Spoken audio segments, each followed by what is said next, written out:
radio. I just posted this thing about fucking racial equality in America, and I don't know where I left off. 1830s Louisiana, there was 900 something black slave owners. People argue that,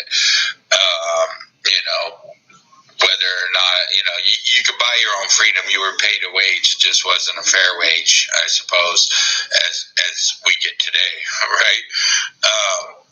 But they were able to buy their freedom. In some cases, they would buy their spouse, and that would make them black slave owners.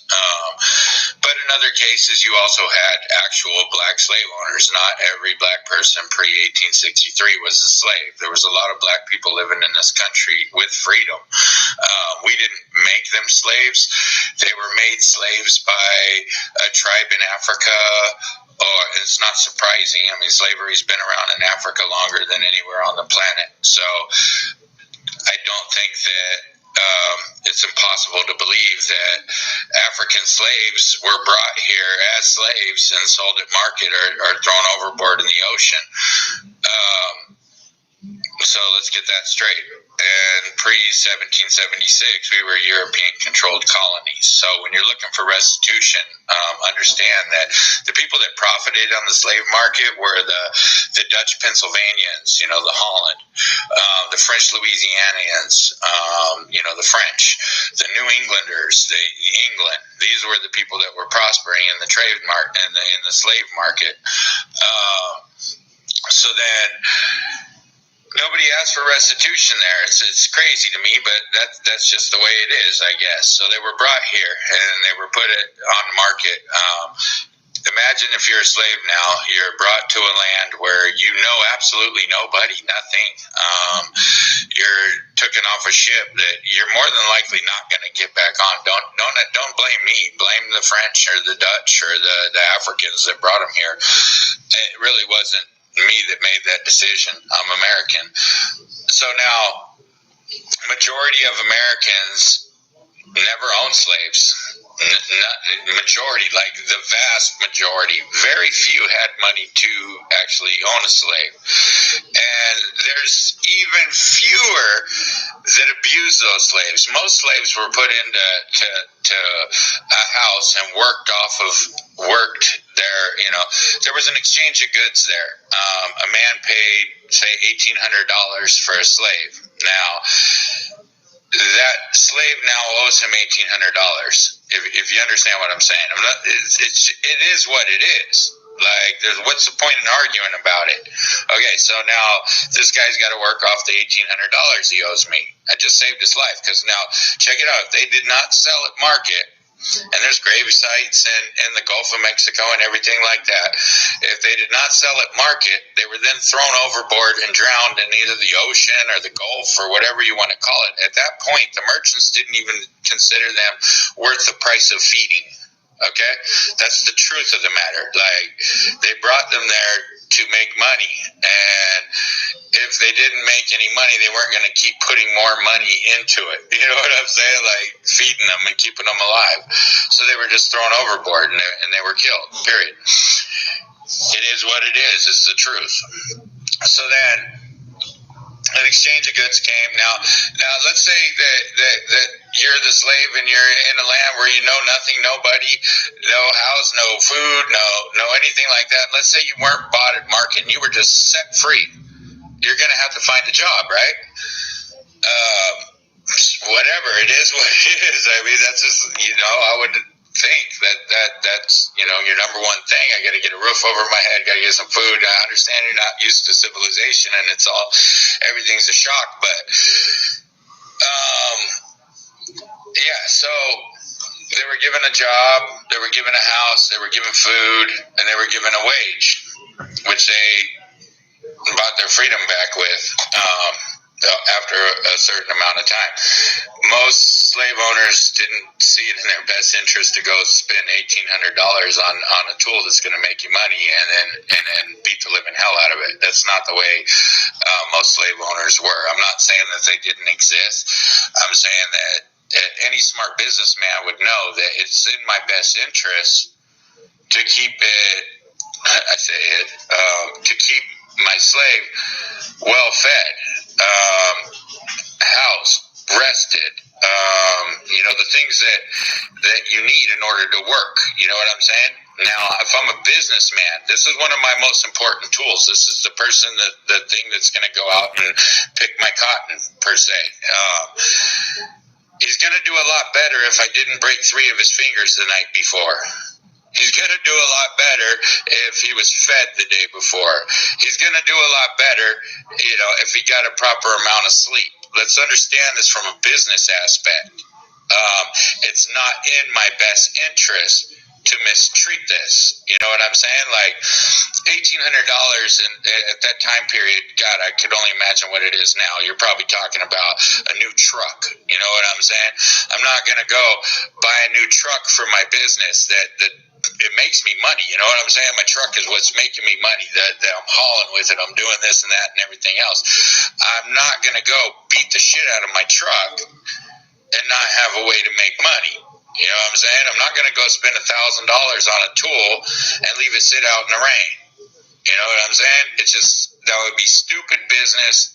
And I think most business owners are people that were wealthy enough to have those type of tools understand that concept. Well, anybody in today's society should understand that concept. It is what it is. There's smart business and there's stupid business. And it just wouldn't be smart. And then if you look on the East Coast, pre-1863, there's several places on the East Coast where you can look up the data where there was X amount of slave owners and this and that and everything else. I've broken the numbers down so far, it ain't funny. So I'm just saying that black people did come here with freedom and did live here as free people pre-1863. Well, anything pre-1776 is basically a European-controlled America. It's the European colonies, you know what I'm saying? Like I said, Dutch Pennsylvania, Louisiana, New England, they all had interests and stuff. So anyway, 1776, we go to war, we win our independence. Bam. All right, so now we're the United States of America. We can say, boom, we have a Declaration of Independence from all these other countries. No longer are they going to shit on us and all that. So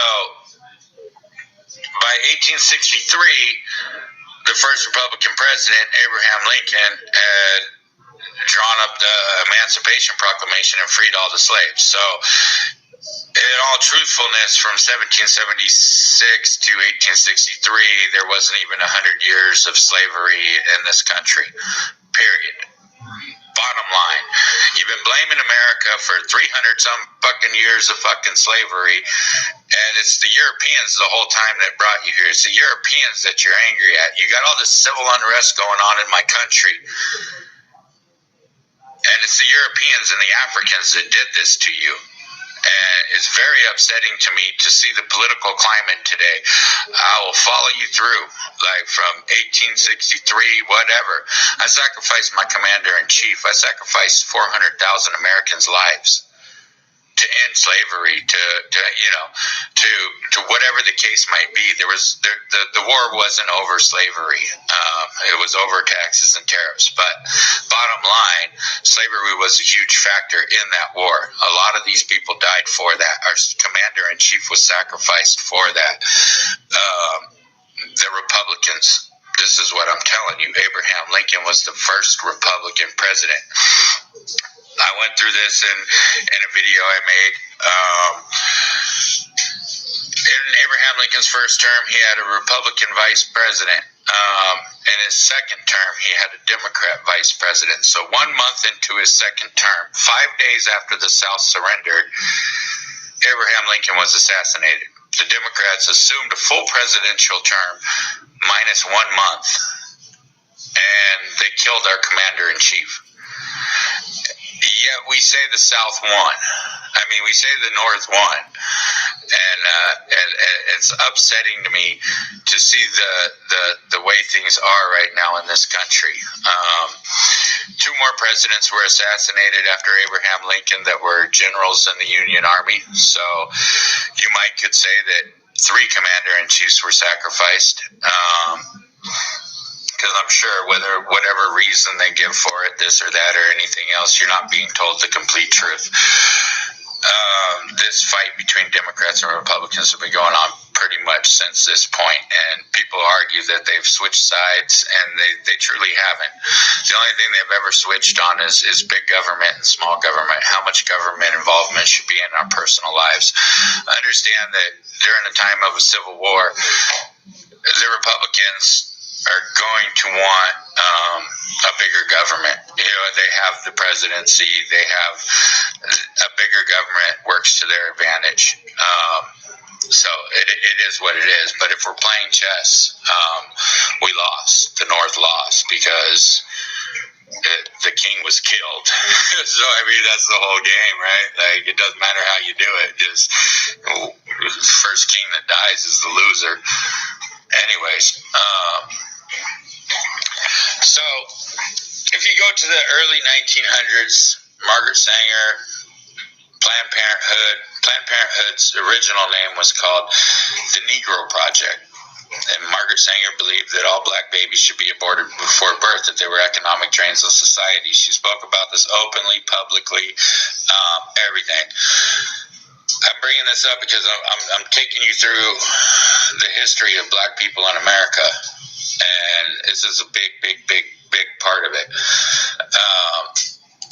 Now, her second husband, James Noah, J.P. Morgan, and the Rockefellers were all in the eugenics programs together.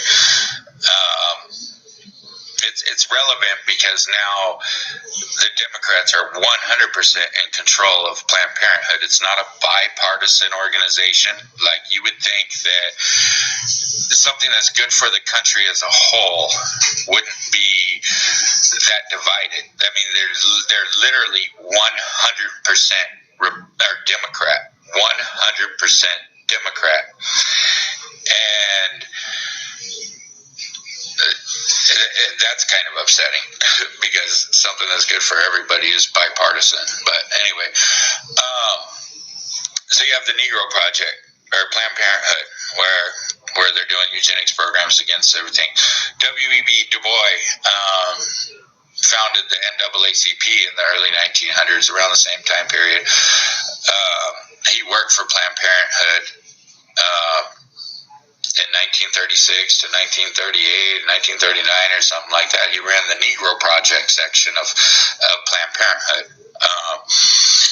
Anyways, let's skip over that until we get into the 80s or something. But then you got all the, okay, so Republicans dominated, and we were for equal rights for all people, period. We weren't, we're not treating people any different. We want to see this person as a person, and we want everybody else to see this person as a person, and we want them to have the same rights as you, I, or anybody else in this country. Period. Democrats like to bring up a lot of 40 acres and a mule and restitution and everything like that. And I promise you, I'm not the one that facts of the matter. I've lost 3 commander-in-chiefs trying to help you. I've lost 400,000 brothers trying to help you. My restitution is paid in full. Slavery lasted less. My restitution is paid in full. Slavery lasted less than 100 years in my country as a free, independent nation. There is nothing in the world that I haven't proved that I'm willing to sacrifice for you, period. The Republican Party, that is. Me as an individual, me as a part of a united country, yeah, that's what I'm talking about, me. So it's upsetting now to see where black people stand. If you take it up through the early 1900s, Democrats got in here and there, and when they did, they usually did something stupid, like one in World War I, or it was one of the wars we were in. All of a sudden, we had made so many advancements in black people integrating into our society and everything like that. And then there were, we had a lot of them working in government and this and that and everything else. Some of them in the cabinets and stuff. And then we got a Democrat president. I can go back and research it all, but I don't need to. I already know the truth. But he had all the black people thrown out of his cabinet. Like he allowed them to be just fired for being black. And then you get into like the Harry Trumans, they were into the 1940s now. And Harry Truman, his letters to his wife from during the time of the war is crazy. The way he talks about black people and Orientals was crazy, but it exists. It's there. So that's the 1940s, and we still know the Democrats' position, like that, and how they truly feel. We can even we'll go even farther to 1957.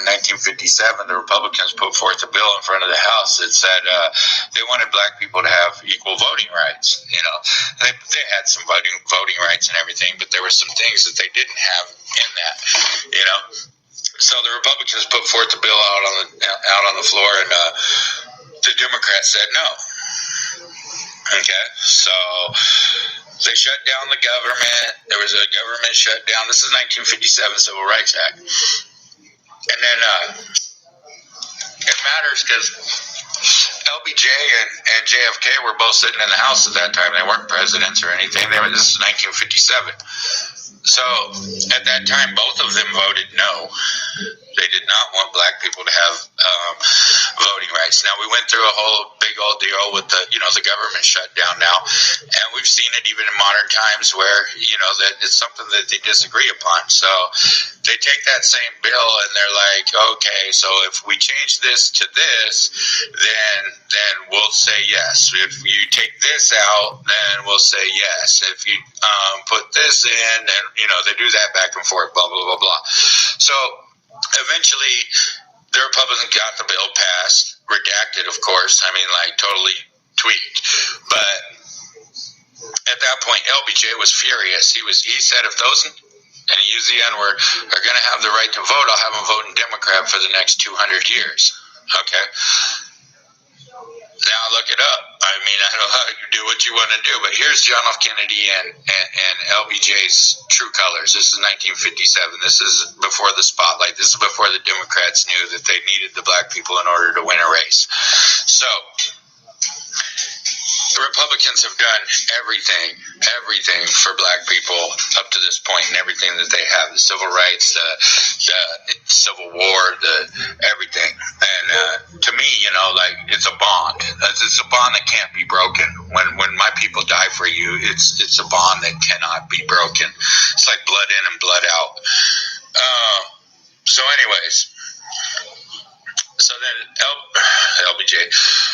JFK assumes the presidency, and Martin Luther King Jr. was beaten at a riot. This is when they gained the black voters.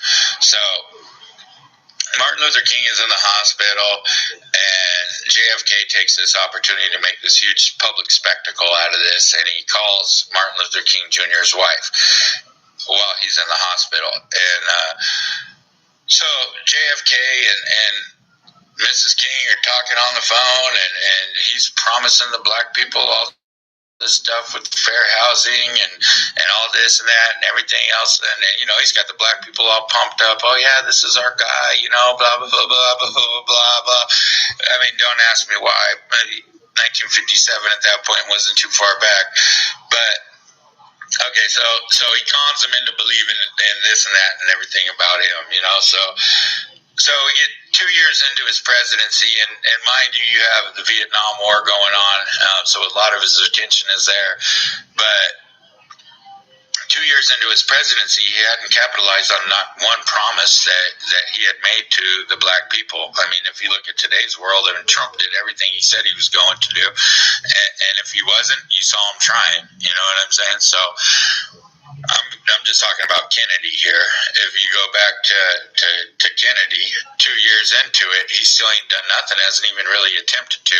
Granted, I'll give him there was other things going on that needed his attention, but that's the facts of the matter. So in his third year, he pretended or acted like he was going to get started on the things that he told, but shortly thereafter, he was shot. So he's dead. Well, Ronald Reagan and JFK were both screwing Marilyn Monroe. Both of them was part of the Democrat Party at the time. Ronald Reagan left the Democrat Party, and I think that I think Kennedy was going to leave the Democrat Party. Anyway, so LBJ, the guy that said, I'll have them voting Democrat for the next 200 years, now he's the president. So, great. So what does LBJ do? LBJ throws that bill that Republicans drafted in 1957 that the Democrats all shut the government down over and this and that and everything else. What does LBJ do? He throws the Civil Rights Act of 1964 on the table, which was really the Civil Rights Act of 1957.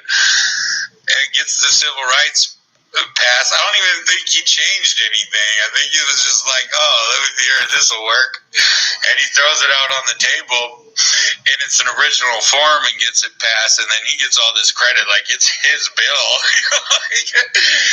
So whatever. So here you go. So I don't know. It's just funny to me. So this is the 1960s. Oh yeah, let's touch on a couple things in the time period. Martin Luther King Jr.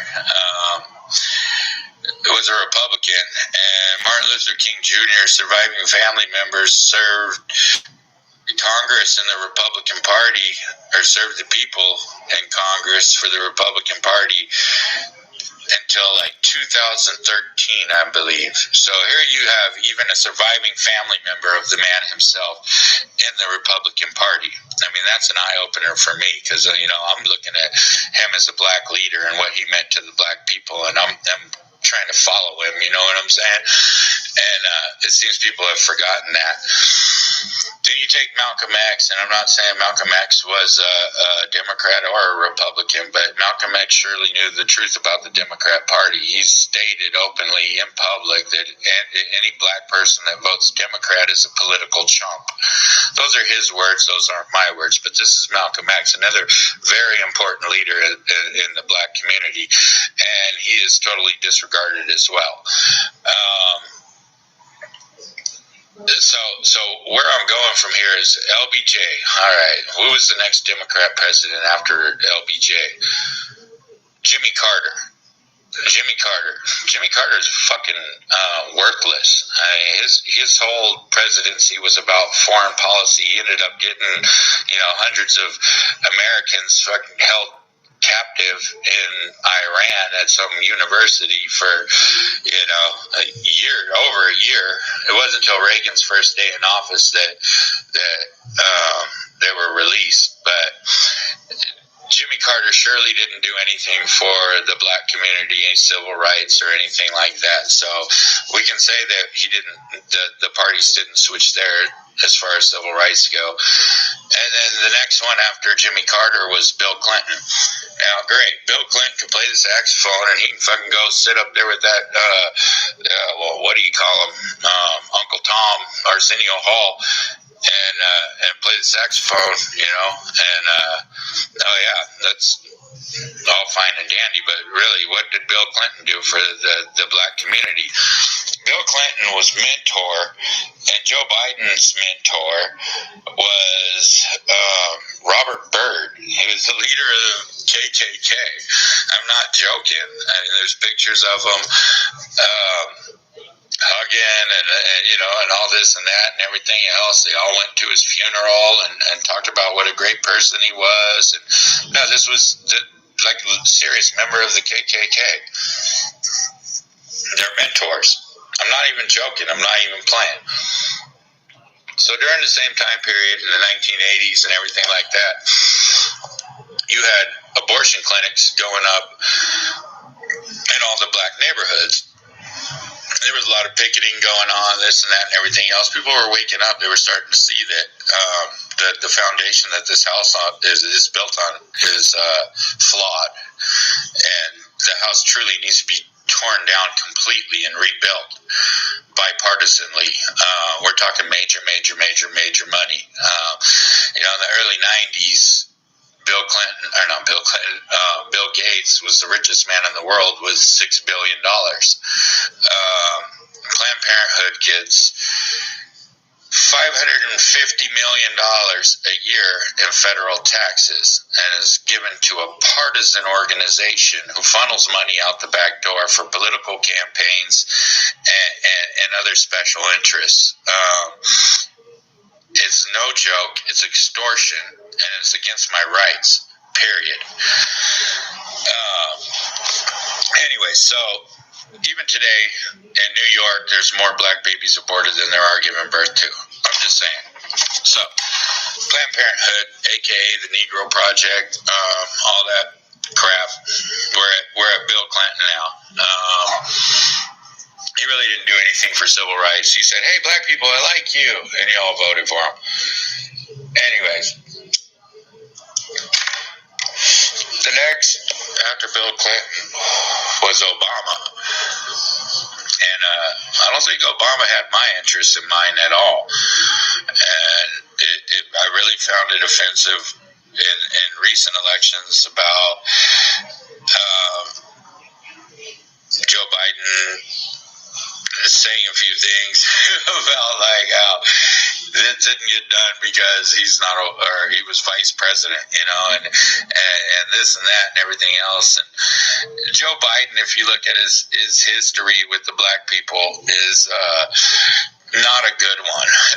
Neither is Kamala Harris, to be completely honest, either. But Joe Biden voted no on the Civil Rights Act. Joe Biden spoke highly of Robert Byrd at his funeral. Joe Biden, it's like I've almost come to a point where Republicans have sacrificed so much for the black community and been conned by these Democrats that it's insulting. It's like we used to call them like transformers back in the day. People that they're claiming to be of a certain set.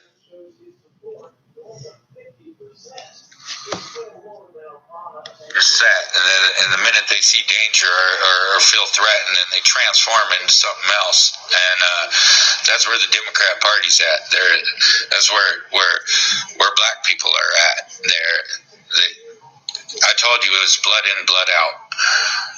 And I don't respect any black person who's caught up in the insanity and what's really going on. Like the Black Lives Matters movement, totally disagree with it. Malcolm X, I'm on board with it. You know what I'm saying? Like Malcolm X was the real deal. These BLMs, Democrat organizations and groups they got going right now, they don't know what's coming for them. But yeah, black people, realize who your friends are, please. Like Jesus Christ already.